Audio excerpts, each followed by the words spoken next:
जन्म से ही अब खून की कमी, ये कहीं ना कहीं माता जब वही है जो मदर्स की डाइट वगैरह पहले बहुत अच्छी होती थी। पहले के टाइम में मम्मियों को अच्छे से खिलाया पिलाया जाता था। अब आजकल अवॉइड करती है मम्मियाँ। जैसे कि मान लीजिए लड्डू है, तो अगर हम लड्डू खिलाते थे पहले मम्मियों को, तो घी में अच्छे से घी में बनते थे। आजकल मदर्स अवॉइड करती है। 9 महीने बहुत इंपॉर्टेंट पार्ट प्ले करते हैं। अगले बच्चे के 2 साल, जो बच्चा पैदा हुआ उसके 2 साल, तो ये 1000 दिन जो है ना, ये 1000 दिन के ऊपर गवर्नमेंट भी प्रोग्राम लॉन्च करती है हर साल। क्या कमियां बच्चों के अंदर ज्यादा मिल पा रही हैं आपको?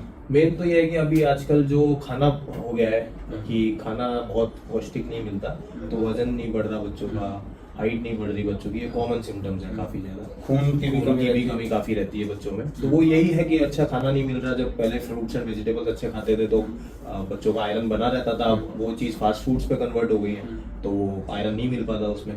क्या इसको कैसे बचाया जा सकता है, कैसे इसका बेस्ट टाइम यही होता है, क्योंकि मोस्टली पेरेंट्स 6 महीने के आसपास बच्चे को इंट्रोड्यूस करते हैं ये फोन या टीवी। इसमें सर्दी से रिलेटेड जैसे कि जुकाम बहुत कॉमन है, कॉमन कोल्ड जिसको हम बोलते हैं, खांसी, बच्चों को एलर्जी, कफ, क्योंकि ये चेंज हुआ है जो मौसम एकदम से टेम्परेचर बिल्कुल डाउन होता है, तो एलर्जी जिन बच्चों को होती है उनको कफ यानी कि खांसी बहुत ज्यादा हो जाती है। भी आप हटिया फोन हटाएंगे वो नहीं खा पाएगा। तो इसका तरीका यही है कि आप 6 महीने के बाद जब बच्चे को आप इंट्रोड्यूस कर रहे हैं खाने वाना, तो आप उसके साथ बैठ के खिलाइए। आप फोन बिल्कुल यूज मत करिए। वैसे भी रिकमेंडेशन जो है वो 2 साल तक में कोई फोन की रिकमेंडेशन नहीं है, फोन या टीवी कुछ भी। 2 साल से 5 साल में एक घंटे की है, वो भी 1 घंटा जो है वो एजुकेशनल कंटेंट होना चाहिए, कुछ पढ़ाई से रिलेटेड। नमस्कार, आप देख रहे हैं सेहत तहलका। मैं हूं आपके साथ जितेंद्र हलावत।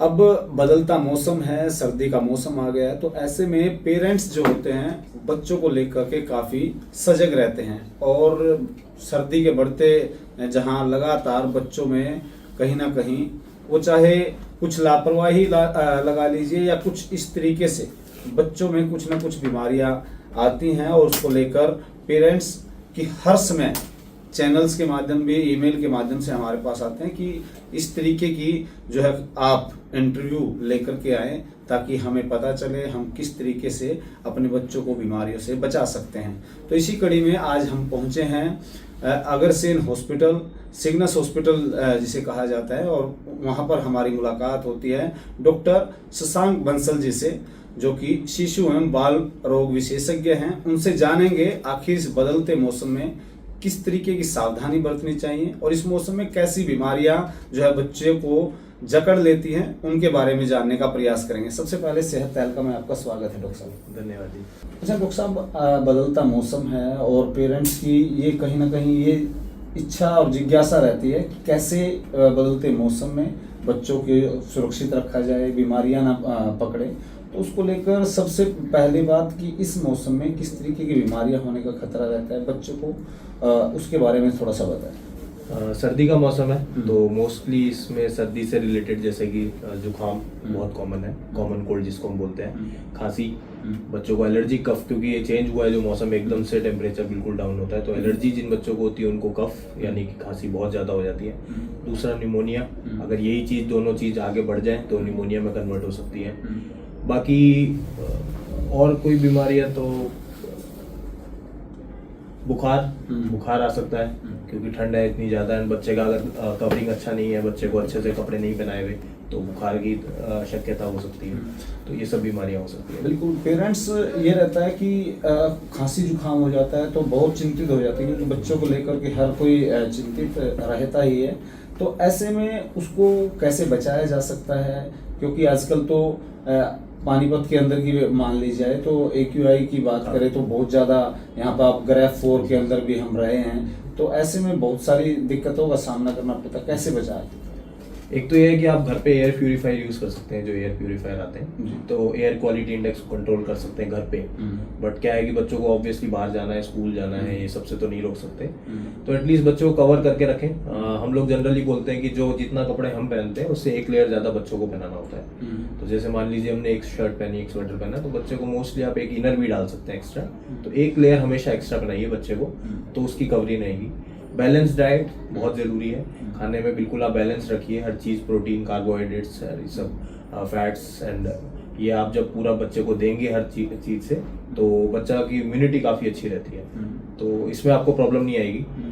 बाकी तो आप देखिए, ठंड से जितना ज़्यादा प्रोटेक्ट करेंगे उतने में ही बच्चे अच्छे रहते हैं। जितना जल्दी आप, जैसे आपके बच्चे को कफ कोल्ड या कुछ ऐसा हुआ है, फीवर डेवलप हुआ है, आप तुरंत अपने नियरेस्ट पीडियाट्रिशियन को दिखाइए एंड उसको आगे और ना बढ़ने दें। किस तरीके की ज़्यादा ओपीडी आ रही है? आप देखते हैं रोजाना 100-150 ओपीडी देखते हैं, तो उसमें ज़्यादातर किस तरीके की बीमारियां सामने आ रही हैं बच्चों? मोस्टली कफ कोल्ड फीवर यही चल रहा है अभी तो, एंड काफ़ी बच्चे निमोनिया के भी एडमिट कर रहे हैं हम लोग। डेंगू था बट अब तो सीजन चेंज हो चुका है बिल्कुल, अब ठंड आ गई है तो अब ठंड की बीमारियां मोस्टली ज़्यादा रहेंगी। तो एलर्जी, कफ कोल्ड और फीवर मोस्टली यही ओपीडी है। कुछ घरेलू उपाय भी हैं कि उसको किस तरीके से शेड्यूल तरीके से बच्चों को रखा जा सकता है, उसको चाहे डाइट हो या फिर कुछ अन्य घरेलू नुस्खे हों ऐसे ही? घरेलू नुस्खे में अच्छी इम्यूनिटी डेवलप करने के लिए आप ड्राई फ्रूट्स ऐड कर सकते हैं बच्चों के। तो अगर आपके बच्चे 1-1.5 साल से ऊपर के हैं तो आप ड्राई फ्रूट्स खिलाइए उनको, बादाम हो गया, वॉलनट्स बहुत अच्छे रहते हैं इस समय में, तो ये सब आप खिलाएंगे तो काफ़ी अच्छा रहता है। हल्दी वाला दूध, हम लोग बोलते हैं कि नॉर्मल दूध से बेटर हल्दी वाला दूध, उसमें एंटीसेप्टिक प्रॉपर्टीज होती हैं, तो वो एक अच्छा रहेगा।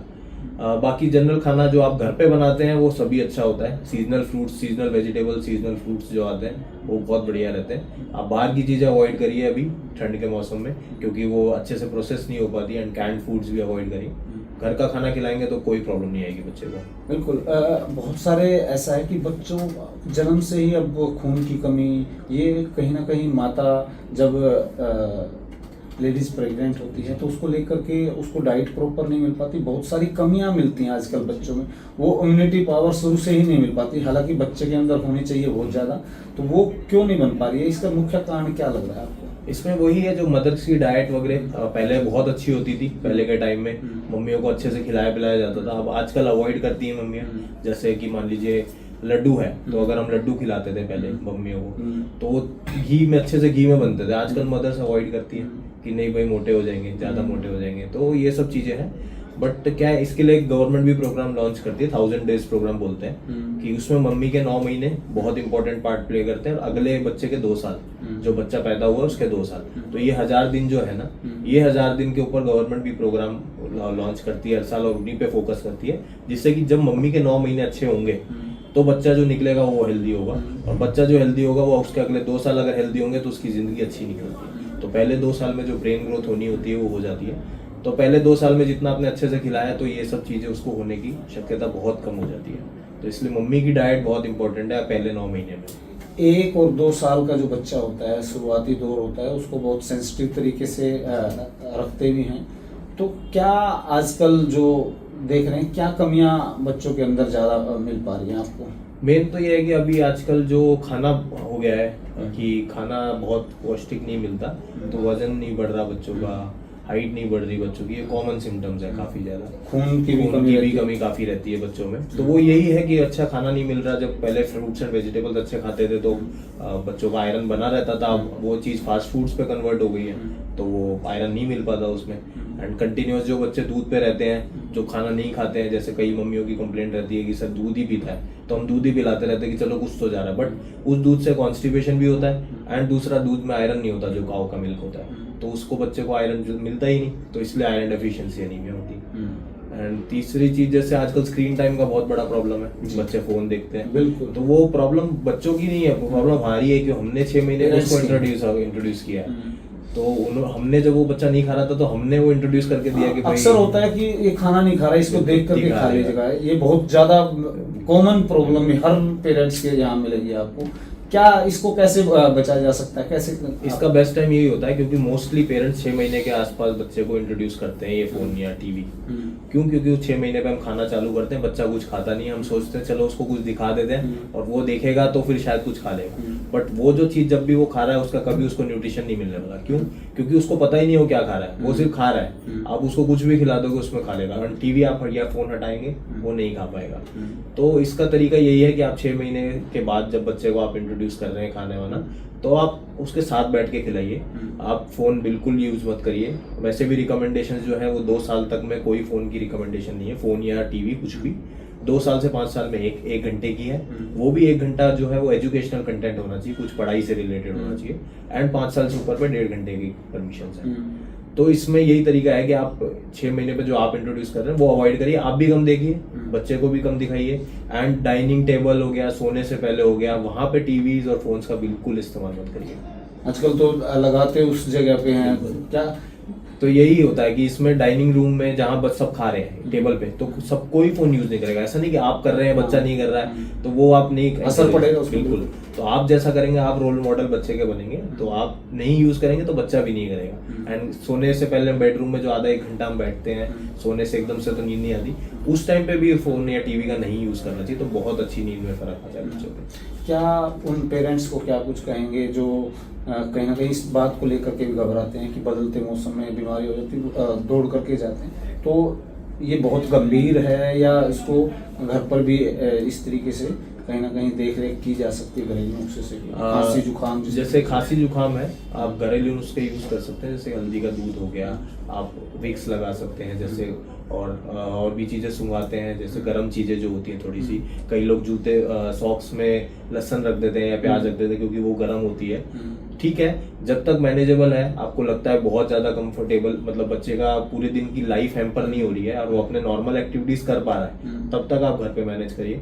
बट आपको लगता है कि बच्चा परेशान होना चालू हो गया, उसकी रातों की नींद खराब हो रही है एंड आपको भी पूरे दिन परेशान उसके साथ भागना पड़ रहा है, आप तुरंत अपने नियरेस्ट पीडियाट्रिशियन को दिखाइए, क्योंकि ये आगे जाके न्यूमोनिया में कन्वर्ट हो सकता है। तो आप जितनी जल्दी हो सके अपने नियरेस्ट पीडियाट्रिशियन को दिखाएं। तो समय समय पर इस तरीके की बातें होती है तो डॉक्टर का कंसर्न जरूर बिल्कुल जरूरी है, ताकि ये बीमारी और ना बढ़ पाए। कोई अपील बच्चों को, पेरेंट्स को? बस ठंड का मौसम है, कोई आपको लगता है कि आपके बच्चे को कोई भी तकलीफ है तो अपने नियरेस्ट पीडियाट्रिशियन को दिखा सकते हैं आप। एंड अपने बच्चे को सेफ रखिए, घर में रखिए, एंड जितना आप उड़ा के एंड कवर करके रखेंगे कैप्स, सॉक्स एंड मिटन्स पहना के, उतना ज़्यादा अच्छा रहेगा। Thank you so much. और ये थे हमारे साथ डॉक्टर शशांक बंसल, और उन्होंने बच्चों से रिलेटेड और बदलते मौसम में किस तरीके की जो कहीं ना कहीं सामने हमें फेस करनी पड़ती है, पेरेंट्स को फेस करनी पड़ती है, तो उसको लेकर के तमाम आपके जो सवालात थे हमने जाना और उनका अच्छे से आप तक जवाब भी पहुंच गया होगा। तो आपको यह इंटरव्यू कैसा लगे हमें कमेंट बॉक्स के माध्यम से ज़रूर बताएं। तमाम इस तरीके से हम तमाम डॉक्टरों से भी आपकी ऐसे ही रूबरू कराते रहेंगे। आपकी क्या कुछ राय है कमेंट बॉक्स के माध्यम से ज़रूर बताइएगा। देखते रहें सेहत तहलका। नमस्कार।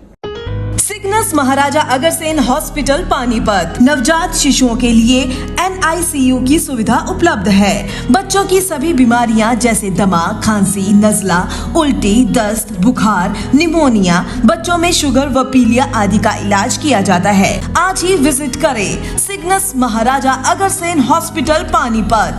Mobile number 9215163855।